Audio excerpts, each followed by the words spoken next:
ॐ नमो भगवते वासुदेवाय। तो रसपान करते हैं आज के अध्याय का। श्री ब्रह्मा जी कहते हैं, हे महादेव, इस प्रकार अमित ओजस्वी भगवान भास्कर की रथ यात्रा करने वाला और दूसरे से करवाने वाला व्यक्ति परार्ध वर्षों तक अर्थात ब्रह्मा जी की आधी आयु तक सूर्यलोक में वास करता है। उस व्यक्ति के कुल में न कोई दरिद्र होता है और न कोई रोगी। सूर्य भगवान के अभ्यंग के लिए घी समर्पण करने वाले तथा अनेक प्रकार का तिलक करने वाले व्यक्ति को सूर्यलोक की प्राप्ति होती है। गंगा आदि तीर्थों से जल लाकर जो सूर्य नारायण को स्नान कराता है वह वरुण लोक में निवास करता है। लाल रंग का भात और गुड़ का नैवेद्य समर्पित करने वाला व्यक्ति प्रजापति लोक को प्राप्त करता है।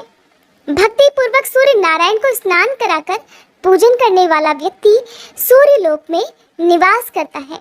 जो व्यक्ति सूर्य देव को रथ चढ़ाता है, रथ के मार्ग को पवित्र करता और पुष्प तोरण पताका आदि से सजाता है, वह वायु लोक में निवास करता है। जो व्यक्ति नृत्य गीत आदि के द्वारा वृहद उत्सव मनाता है, वह सूर्य लोक को प्राप्त करता है। जब सूर्य देव रथ पर विराजमान होते हैं, उस दिन जागरण करने वाला पुण्यवान व्यक्ति निरंतर आनंद प्राप्त करता है। जो व्यक्ति भगवान सूर्य की सेवा आदि के लिए व्यक्ति को नियोजित करता है अर्थात आमंत्रित करता है, वह सभी कामनाओं को प्राप्त कर सूर्यलोक में निवास करता है। रथारूढ़ भगवान सूर्य का दर्शन करना तो बहुत ही बड़े सौभाग्य की बात है। जब रथ की यात्रा उत्तर अथवा दक्षिण दिशा की ओर होती है, उस समय दर्शन करने वाला व्यक्ति धन्य होता है। और जिस दिन रथ यात्रा हो, उसके साल भर बाद उसी दिन पुनः रथ यात्रा करनी चाहिए। यदि वर्ष के बाद यात्रा ना करा सके तो 12वें वर्ष अतिशय उत्साह के साथ उत्सव संपन्न कर यात्रा संपन्न करानी चाहिए। बीच में यात्रा फिर नहीं करानी चाहिए। इस बीच इंद्रध्वज के उत्सव में भी यदि विघ्न हो जाए तो 12 वर्ष में ही उसे संपन्न करना चाहिए, उससे पहले नहीं। जो व्यक्ति रथ यात्रा की व्यवस्था करता है वह इंद्रादि लोकपाल के सायुज्य को प्राप्त करता है। और यात्रा में विघ्न करने वाले व्यक्ति मंदेह जाति के राक्षस हो जाते हैं। सूर्य नारायण की पूजा किए बिना जो अन्य देवताओं की पूजा करता है वह पूजा ही निष्फल है। रथ यात्रा के समय जो सूर्य नारायण का दर्शन करता है वह निष्पाप हो जाता है। षष्ठी, सप्तमी, पूर्णिमा, अमावस्या और रविवार के दिन दर्शन करने से बहुत पुण्य होता है। आषाढ़, कार्तिक और माघ की पूर्णिमा को दर्शन करने से अनंत पुण्य की प्राप्ति होती है। इन तीनों मासों में भी रथ यात्रा करनी चाहिए और इनमें भी कार्तिकी अर्थात कार्तिक पूर्णिमा को विशेष फलदायक होने से महाकार्तिकी कहा गया है। इन समयों में उपवास कर जो भक्ति पूर्वक भगवान की आराधना करता है और व्रत रखता है वह सद्गति को प्राप्त होता है। संसार पर अनुग्रह करने के लिए प्रतिमा में स्थित होकर सूर्यदेव स्वयं पूजन ग्रहण करते हैं। और जो व्यक्ति मुंडन कराकर स्नान, जप, होम, दान आदि करता है वह दीक्षित हो जाता है। सूर्य भक्त को अवश्य ही मुंडन भी कराना चाहिए। जो व्यक्ति इस प्रकार दीक्षित होकर सूर्य नारायण की आराधना करता है वह परम गति को प्राप्त होता है। महादेव जी, इस रथ यात्रा के विधान का मैंने वर्णन किया। इसे जो भी पढ़ता है, सुनता है, वह सभी प्रकार के रोगों से मुक्त हो जाता है और विधि पूर्वक रथ यात्रा का संपादन करने वाला व्यक्ति सूर्य लोक को जाता है। रथ सप्तमी तथा भगवान सूर्य की महिमा का वर्णन भी अब आप सुनिए। श्री ब्रह्मा जी कहते हैं, हे रुद्र, माघ मास के शुक्ल पक्ष की षष्ठी तिथि को उपवास करके गंध आदि उपचारों से भगवान सूर्य नारायण की पूजा कर रात में उनके सामने शयन करना चाहिए। सप्तमी में प्रातःकाल विधि पूर्वक पूजा करें और उदारता पूर्वक ब्राह्मणों को भोजन कराएं। इस प्रकार से 1 वर्ष तक सप्तमी को व्रत रखकर रथ यात्रा करें। कृष्ण पक्ष में तृतीया तिथि को एक भुक्त, चतुर्थी को नक्त व्रत, पंचमी को अयाचित व्रत, षष्ठी को पूर्ण उपवास तथा सप्तमी को पारण करें। रथस्थ भगवान सूर्य की भलीभांति पूजा कर स्वर्ण तथा रत्नादि से अलंकृत तथा तोरण पताकाओं से सुसज्जित रथ में सूर्य नारायण की प्रतिमा की स्थापना कर ब्राह्मण की पूजा करके उसका दान कर देना चाहिए। स्वर्ण के भाव में चांदी, ताम्र, आटे आदि का रथ बनाकर आचार्य को दान करें। हे महादेव, यह सप्तमी तिथि बहुत ही उत्तम है। पापों का हरण करने वाली इस रथ सप्तमी को, जो कि माघ मास की सप्तमी तिथि होती है, उस दिन भगवान सूर्य के निमित्त किया गया स्नान, दान, होम, पूजा आदि सत्कर्म 1000 गुना फलदायक हो जाता है। साथ ही ज्येष्ठ मास की सप्तमी तिथि को, जिसे भानु सप्तमी कहा जाता है, इस दिन जो भी भक्त विधि विधान से सत्कर्म करता है, भगवान सूर्य नारायण की पूजा करता है, उसके जन्मों जन्मों के पापों का नाश हो जाता है। इस सप्तमी के महात्म्य का भक्ति पूर्वक श्रवण करने वाला व्यक्ति ब्रह्म हत्या के पाप से भी मुक्ति पा जाता है। सुमंतु मुनि ने कहा, हे राजन, इस प्रकार रथ यात्रा का विधान बताकर ब्रह्मा जी अपने लोक को चले गए और रुद्र देवता भी अपने धाम को चले गए। अब आप और क्या सुनना चाहते हैं, ये भी बताइए। राजा शतानीक कहने लगे, हे महाराज, सूर्य देव के प्रभाव का मैं कहाँ तक वर्णन करूं, क्योंकि उन्हीं के अनुग्रह से युधिष्ठिर आदि मेरे पितामहों को सभी प्रकार का दिव्य भोजन प्रदान करने वाला अक्षय पात्र मिला था, जिससे वन में भी वे ब्राह्मणों को संतुष्ट किया करते थे। जिन भगवान सूर्य की देवता, ऋषि, सिद्ध तथा मनुष्य आदि निरंतर आराधना करते हैं तथा उन भगवान भास्कर के महात्म्य को अनेकों बार सुनते हैं, किंतु मुझे उनका महात्म्य अनेकों बार सुनते सुनते भी तृप्ति नहीं होती, जिनसे ये संपूर्ण विश्व उत्पन्न हुआ है तथा जिनके उदय होने से ही सारा संसार चेष्टावान होता है, जिनके हाथों से लोक पूजित ब्रह्मा जी और विष्णु तथा ललाट से शंकर जी उत्पन्न हुए हैं, उनके प्रभाव का वर्णन भला कौन कर सकता है।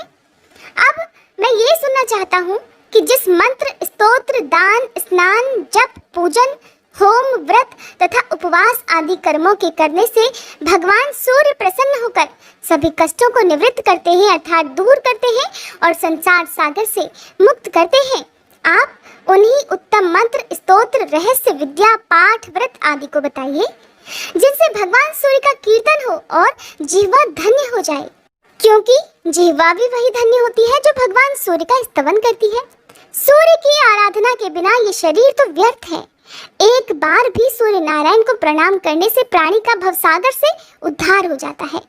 रत्नों का आश्रय मेरु पर्वत, आश्रयों का आश्रय आकाश, तीर्थों का आश्रय गंगा और अन्य सभी देवताओं के आश्रय भगवान सूर्य हैं। हे मुने, इस प्रकार अनंत गुणों वाले भगवान सूर्य के महात्म्य को मैंने बहुत बार सुना है। देवगण भी भगवान सूर्य की आराधना करते हैं, ये भी मैंने सुना है। अब मेरा यही दृढ़ संकल्प है कि संपूर्ण प्राणियों के हृदय में निवास करने वाले तथा स्मरण मात्र से समस्त पाप तापों को दूर करने वाले भगवान सूर्य की भक्ति पूर्वक उपासना कर मैं भी संसार से मुक्त हो जाऊं। अब सुनिए भगवान सूर्य द्वारा योग का वर्णन और ब्रह्मा जी द्वारा दिंडी को दिया गया क्रिया योग का उपदेश। सुमंतु मुनि कहते हैं, हे राजन, ऋषियों को जिस प्रकार ब्रह्मा जी ने सूर्य नारायण की आराधना के विधान का उपदेश दिया था, उसे मैं सुनाता हूँ, ध्यान पूर्वक सुनो।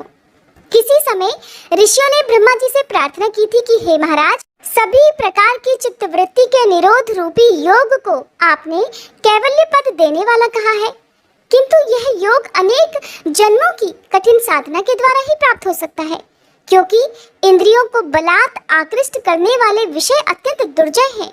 मन किसी प्रकार से स्थिर नहीं होता, राग द्वेष आदि दोष नहीं छूटते और पुरुष भी अल्पायु होते हैं। इसलिए योग सिद्धि का प्राप्त होना अतिशय कठिन है। अतः आप ऐसे किसी साधन का उपदेश कीजिए जिससे बिना परिश्रम के ही निस्तार हो सके। तब ब्रह्मा जी कहने लगे, हे मुनीश्वरों, यज्ञ, पूजन, नमस्कार, जप, व्रतोपास और ब्राह्मण भोजन आदि से सूर्य नारायण की आराधना करना ही इसका मुख्य उपाय है। यह क्रिया योग है। मन, बुद्धि, कर्म, दृष्टि आदि से सूर्य नारायण की आराधना में तत्पर रहे। वे ही परब्रह्म, अक्षर, सर्वव्यापी, सर्वकर्ता, अव्यक्त, अचिंत्य और मोक्ष को देने वाले हैं।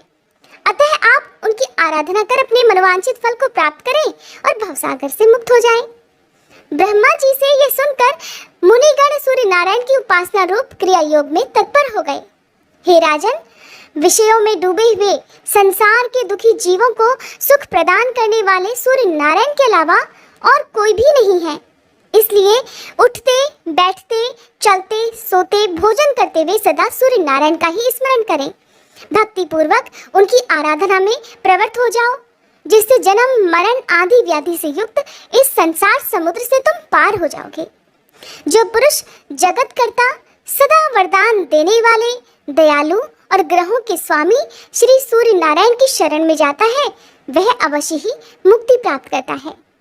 सुमंतु मुनि ने इस प्रकार पुनः कहा, हे राजन, प्राचीन काल में दिंडी को ब्रह्म हत्या लग गई थी। उस ब्रह्म हत्या के पाप को दूर करने के लिए उन्होंने बहुत दिनों तक सूर्य नारायण की आराधना और स्तुति की। उससे प्रसन्न होकर भगवान सूर्य उनके पास आए। भगवान सूर्य ने कहा, दिनदिन, तुम्हारी भक्ति पूर्वक की गई स्तुति से मैं अत्यंत प्रसन्न हूँ, अपना अभीष्ट वर मांगो। तब दिंडी ने कहा, महाराज, आपने पधारकर मुझे दर्शन दे दिए, यही मेरे लिए बहुत बड़े सौभाग्य की बात है। यही मेरे लिए सर्वश्रेष्ठ वर भी है। पुण्यहीनों के लिए, पापियों के लिए आपका दर्शन सर्वदा दुर्लभ है प्रभु। आप सबके हृदय में स्थित हैं, अतः आप सबका अभिप्राय भी जानते हैं। जिस प्रकार हे प्रभु मुझे ब्रह्म हत्या लगी है, उसे तो आप जानते ही हैं। हे भगवान, अब आप मुझ पर ऐसा अनुग्रह कीजिए कि मैं इस निंदित ब्रह्म हत्या से और अन्य पापों से शीघ्र मुक्त हो जाऊं, और हे सूर्य नारायण, मैं सफल मनोरथ हो जाऊं। आप संसार से उद्धार का कोई उपाय बताइए, जिसके आचरण से संसार के प्राणी सुखी हो। दिंडी के इस वचन को सुनकर योग वेत्ता भगवान सूर्य ने उन्हें निर्बीज योग का उपदेश दिया, जो दुख के निवारण के लिए औषध रूप है। तब दिंडी ने हाथ जोड़कर प्रार्थना करते हुए कहा कि हे महाराज, ये निष्कल योग तो बहुत ही कठिन है, क्योंकि इंद्रियों को जीतना, मन को स्थिर करना, अहंग शरीर आदि का अभिमान और ममता का त्याग करना, राग द्वेष से बचना, ये सब अतिशय कष्ट साध्य है। ये बातें कई जन्मों के अभ्यास करने से ही प्राप्त होती हैं। अतः आप ऐसा साधन बतलाइए जिससे अनायास बिना विशेष परिश्रम के ही फल की प्राप्ति हो जाए। तब भगवान सूर्य कहने लगे, हे गणनाथ, यदि तुम्हें मुक्ति की ही इच्छा है तो समस्त क्लेशों को नष्ट करने वाले क्रिया योग को सुनो। अपने मन को मुझ में लगाओ, भक्ति से मेरा भजन करो, मेरा यजन करो, मेरे परायण हो जाओ, आत्मा को मुझ में लगा दो, मुझे नमस्कार करो, मेरी भक्ति करो, संपूर्ण ब्रह्मांड मुझे परिव्याप्त समझो। ऐसा करने से तुम्हारे संपूर्ण दोषों का विनाश हो जाएगा और तुम मुझे प्राप्त कर लोगे। भली भांति मुझ में आसक्त हो जाने पर राग, लोभ आदि दोषों के नाश हो जाने से कृतकृत्यता हो जाती है।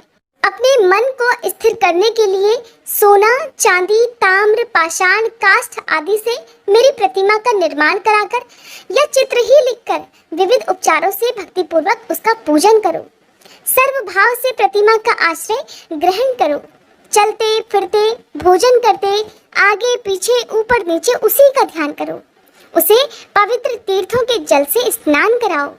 गंध, पुष्प, वस्त्र, आभूषण, विविध नैवेद्य और जो भी पदार्थ स्वयं को प्रिय हो उन्हें अर्पण करो। इन विविध उपचारों से मेरी प्रतिमा को संतुष्ट करो। कभी गाने की इच्छा हो तो मेरी मूर्ति के आगे मेरा गुणानुवाद गाओ। सुनने की इच्छा हो तो हमारी कथा सुनो। इस प्रकार मुझ में अपने मन को अर्पण करने से तुम्हें परम पद की प्राप्ति हो जाएगी। सभी कर्म मुझ में अर्पण कर दो, डरने की कोई बात नहीं।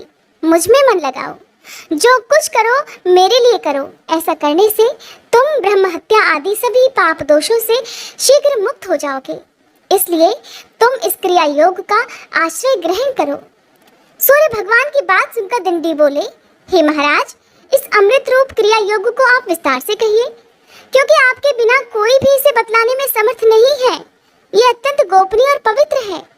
तब भगवान सूर्य कहने लगे, तुम चिंता मत करो, इस संपूर्ण क्रिया योग का ब्रह्मा जी तुम्ही को विस्तार पूर्वक उपदेश करेंगे और मेरी कृपा से तुम इसे ग्रहण करोगे। इतना कहकर तीनों लोकों के दीप स्वरूप भगवान सूर्य अंतर ध्यान हो गए और दिंडी भी ब्रह्मा जी के धाम को चले गए। ब्रह्मलोक पहुंचकर दिंडी सूर्यज्येष्ठ चतुर्मुख ब्रह्मा जी को प्रणाम करके कहने लगे, हे ब्राह्मण, मुझे भगवान सूर्य देव ने आपके पास भेजा है। आप कृपा कर मुझे क्रिया योग का उपदेश करें, जिसके सहारे मैं शीघ्र ही भगवान सूर्य को प्रसन्न कर सकूं। तब श्री ब्रह्मा जी बोले, गणाधिप, भगवान सूर्य का दर्शन करते ही तुम्हारी ब्रह्मत्या तो नष्ट हो गई। तुम भगवान सूर्य के कृपा पात्र हो। यदि सूर्य नारायण की आराधना करने की तुम्हारी इच्छा है तो प्रथम दीक्षा ग्रहण करो, क्योंकि दीक्षा के बिना उपासना नहीं होती। अनेक जन्मों के पुण्य से भगवान सूर्य में भक्ति होती है। जो पुरुष भगवान सूर्य से द्वेष रखता है ब्राह्मण तथा वेदों की निंदा करता है उसे अवश्य ही अधम पुरुष से उत्पन्न समझो। माया के प्रभाव से ही अधम पुरुषों की कुकर्म में प्रवृत्ति होती है और उनके स्वल्प शेष रहने पर सूर्य की आराधना के लिए दीक्षा की इच्छा होती है। इस भवसागर में डूबने वाले पुरुषों का हाथ पकड़कर उद्धार करने वाले एकमात्र भगवान सूर्य ही हैं। इसलिए तुम दीक्षा ग्रहण कर भगवान सूर्य में तन्मय होकर उनकी उपासना करो। इससे शीघ्र ही भगवान सूर्य तुम पर अनुग्रह करेंगे। डिंडी ने पूछा, हे महाराज, दीक्षा का अधिकारी कौन पुरुष है और दीक्षा ग्रहण करने के बाद क्या करना चाहिए, कृपया आप इसे भी बताइए। तब श्री ब्रह्मा जी कहने लगे, हे डिंडिन, दीक्षा ग्रहण की इच्छा वाले व्यक्ति को मन, वचन और कर्म से हिंसा नहीं करनी चाहिए। सूर्य भगवान में भक्ति करनी चाहिए। दीक्षित ब्राह्मणों को सदा नमस्कार करना चाहिए। किसी से द्रोह नहीं करना चाहिए और सभी प्राणियों को सूर्य के रूप में समझना चाहिए। देव, मनुष्य, पशु, पक्षी, चींटी, वृक्ष, पाषाण आदि जगत के सभी पदार्थों और आत्मा को सूर्य से भिन्न न समझकर मन, वचन और कर्म से जीवों में पाप बुद्धि नहीं करनी चाहिए। ऐसा ही पुरुष दीक्षा का अधिकारी होता है। जो गति सूर्य नारायण की आराधना से प्राप्त होती है वो न तो तप से मिलती है और न बहुत दक्षिणा वाले यज्ञों के करने से। सभी प्रकार से जो भगवान सूर्य का भक्त है वह धन्य है। उस सूर्य भक्त के अनेक कुलों का उद्धार हो जाता है। जो अपने हृदय प्रदेश में भगवान सूर्य की अर्चा करता है वह निष्पाप होकर सूर्य लोक को प्राप्त होता है। सूर्य का मंदिर बनाने वाला अपनी 7 पीढ़ियों को सूर्य लोक में निवास कराता है और जितने वर्षों तक उस मंदिर में पूजा होती है उतने 1000 वर्षों तक वह सूर्य लोक में आनंद का भोग करता है। निष्काम भाव से सूर्य की उपासना करने वाला व्यक्ति मुक्ति को प्राप्त करता है। जो उत्तम लेप, सुंदर पुष्प, अतिशय सुगंधित धूप प्रतिदिन सूर्य नारायण को अर्पित करता है वह यज्ञ के फल को प्राप्त करता है। यज्ञ में बहुत सामग्रियों की अपेक्षा रहती है, इसलिए मनुष्य यज्ञ नहीं कर सकते, परंतु भक्ति पूर्वक दूरवा से भी सूर्य नारायण की पूजा करने से, यज्ञ करने से भी अधिक फल की प्राप्ति हो जाती है। इसलिए हे डिंडिन, गंध, पुष्प, धूप, वस्त्र, आभूषण तथा विविध प्रकार के नैवेद्य जो भी प्राप्त हो सके और जो तुम्हें प्रिय हो उन्हें भक्ति पूर्वक सूर्य नारायण को निवेदित करो। तीर्थों के जल, दही, दूध, घी, शक्कर और शहद से उन्हें स्नान कराओ। गीत, वाद्य, नृत्य, स्तुति, ब्राह्मण भोजन, हवन आदि से भगवान को प्रसन्न करो, किंतु सभी पूजाएं भक्ति पूर्वक और विश्वास के साथ होनी चाहिए। मैंने भगवान सूर्य की आराधना करके ही सृष्टि की है। विष्णु उनके अनुग्रह से ही जगत का पालन करते हैं और रुद्र ने उनकी प्रसन्नता से ही इस सृष्टि की संहार शक्ति प्राप्त की है। ऋषिगण भी उनकी ही कृपा प्रसाद को प्राप्त कर मंत्रों का साक्षात्कार करने में समर्थ होते हैं। इसलिए हे डिंडी, तुम भी पूजन, व्रत, उपवास आदि से वर्ष पर्यंत भगवान सूर्य की आराधना करो, जिससे सभी क्लेश दूर हो जाएंगे और तुम शांति प्राप्त करोगे। आज के अध्याय समाप्त हुए। उम्मीद करती हूँ ये वीडियो आपको पसंद आई होगी। वीडियो अगर अच्छी लगी हो और अगर अभी तक आपने हमारे चैनल को सब्सक्राइब नहीं किया है तो प्लीज चैनल को सब्सक्राइब करके बेल आइकन प्रेस करना मत भूलिएगा। भगवते वासुदेवाय।